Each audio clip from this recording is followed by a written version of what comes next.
So, hi everyone. So I believe this is a paper 108 in the reading group, and it is efficient scheduling policies for microsecond scale tasks. So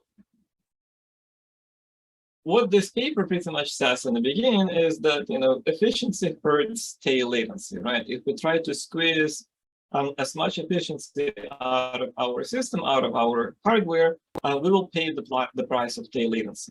And that is because of the queuing effects that we have in systems, pretty much, right? So if you have, let's say, this CPU, it processes this tasks, operations, whatever, kind of in a sequential order, right? While it's busy with task 123, if task 124 comes in, it has to wait, right? Consequently, task 125 will wait for 124, which waits for 123, and so on and so forth. So, if our resource, in this case, the CPU, right, is busy, then things may start to queue up. And this queuing up essentially adds latency to the system.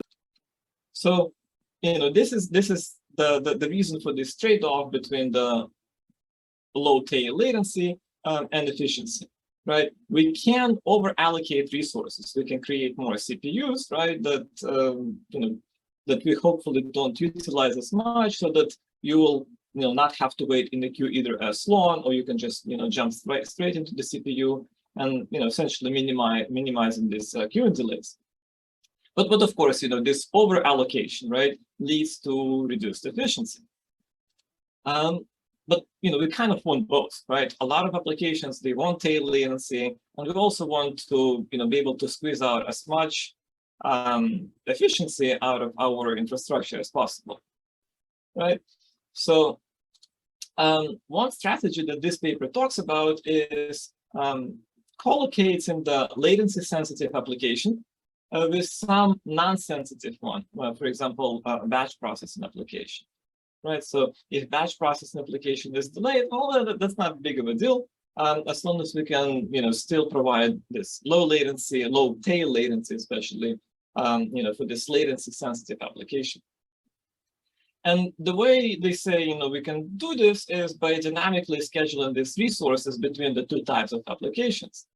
When the latency sensitive application is okay, when it doesn't have a lot of queuing up happening and the latency is under control, then we can give more resources to the non-sensitive application so it can, do more processing, right? So essentially we, going to trade off this unused resources by the sensitive application that needs it at the higher priority to a low priority, background non-latency sensitive application like batch processing.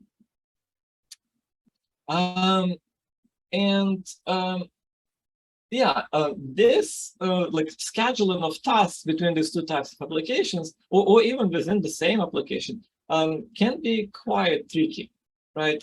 Like a lot of the tasks that the latency sensitive applications may process are, they're tiny. Like, an RPC call that may take a handful of microseconds to process, to complete.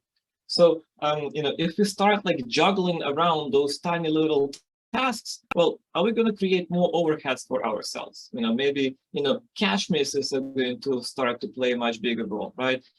Or just, the fact that we're scheduling those like super small tasks, can play a role. Like, the scheduling mechanism itself probably takes some time and takes some resources, right?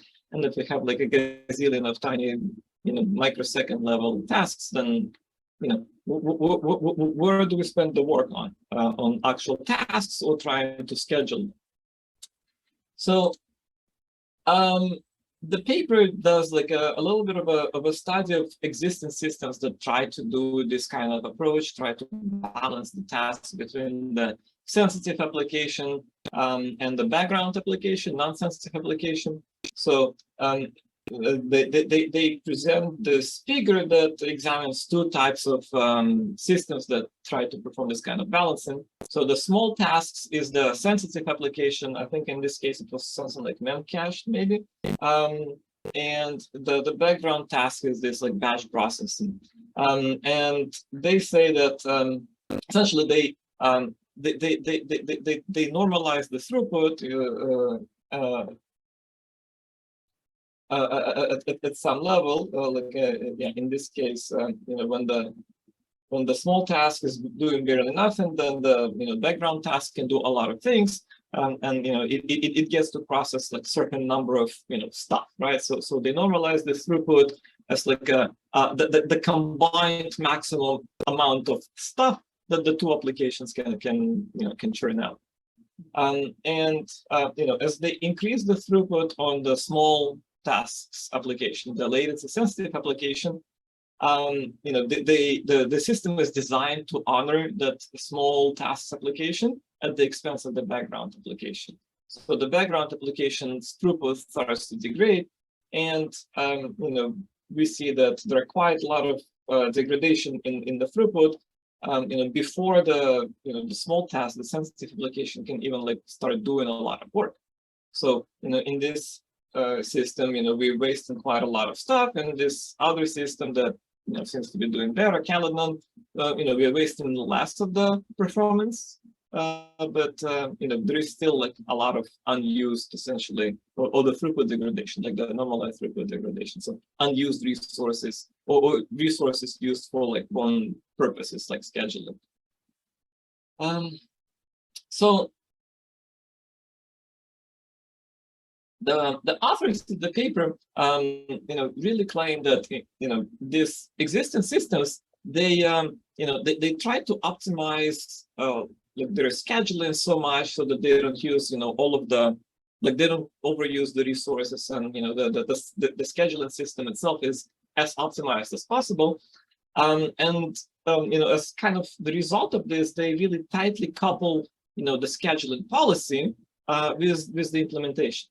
And by scheduling policy, they mean the actual rules that determine how and when you should schedule tasks on different cores, or maybe reallocate the resources between different applications, right? So because of this like tightly coupled nature in the existing state-of-the-art systems in all the previous work, the authors claim that this scheduling policies, like how do we actually schedule those tasks, is a underexplored area, and it may be a good idea to figure out what policies work best, so that we know what policies we should really be implementing, instead of trying to test those like holistic systems that have one policy implemented like really well and in some kind of maybe obscure way. So anyway, they identified the two types of policies. Load balancing policy essentially talks about how to schedule tasks to cores, and that would be like tasks within the same application, right? So if an application has some number of cores, you really don't want to start one core and put like a bunch of stuff on another core, right? You want to be able to balance the tasks between the cores, to the best of your ability, of course. And core allocation is another kind of broad type of policy that schedules cores to applications, right? Maybe like dynamically change the number of cores that the background application can use versus the foreground low latency sensitive application. So yeah, as I mentioned, this entire paper really considers these two types of applications: latency sensitive and long running kind of batch processing types of systems, kind of coexisting on the same node that we can balance the resources against. The authors spent quite a lot of time, trying to figure out what policies are out there in like real systems, what people have been using. And for load balancing policies, they kind of identify this top three, really. The first one is the idealized policy that would assume that we have like a single queue that can dispatch the operations to cores without absolutely no overhead, in terms of dispatch and in terms of like cache misses and stuff like that. And then the other policies, they assume that there is more than one queue, maybe like a queue per core, per CPU, and how do we actually like balance the task between these cores slash queues. So after identifying those policies, they try to test them. And this kind of testing is really a simulation testing. So like none of that is real, right? So it is simulation based on some parameters that they believe represent the real world scenarios. The paper has a lot more details on how they set up the simulation and how they tune the parameters and things like that. But what's important here, I guess, is they try to identify the best policy that gets as close to this idealized scenario. And now I remember that I actually forgot to talk about these policies. So in queue choice, it essentially when the task is being created, let's say in RPC, it is decided at the creation time what core this task is going to run, and this task is going to stick to this core no matter how big the queuing to this core is. Work stealing is the policy where an idle core can pick at the queues of other cores and steal half of the work. So if there is an idle core and there is another core that has some task queued up, the idle core will look at the busy core and take half of the stuff from its queue and start working. And work shedding is kind of the other way around. When we have a busy core and it says like, oh my God, I'm too busy. Let me find someone who is less busy, and it tries to push more work to that less busy core. So anyway, based on their simulation, they kind of say that the work stealing policy works the best, right? So that's this kind of pink line right here. It gets as close, or practically, as close as possible to the black line, which is this idealized single queue kind of scenario. They also talk about trying to combine some of the policies if it's possible, which again, like work stealing with the combination of things like work shedding, right, produces a decently well result that sometimes may even be better than work stealing alone. But generally, I guess if you stick with the work stealing policy for scheduling tasks within your application, that gets you the best result.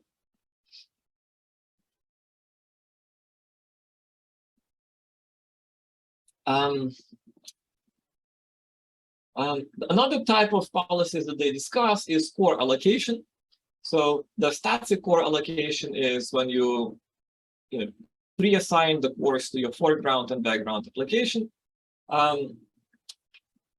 For a task, core allocation is a dynamic mechanism where an application will get a core when a task arrives. So it will get a core. The task will produce, like, do work on this core, and then the core is released essentially to pull.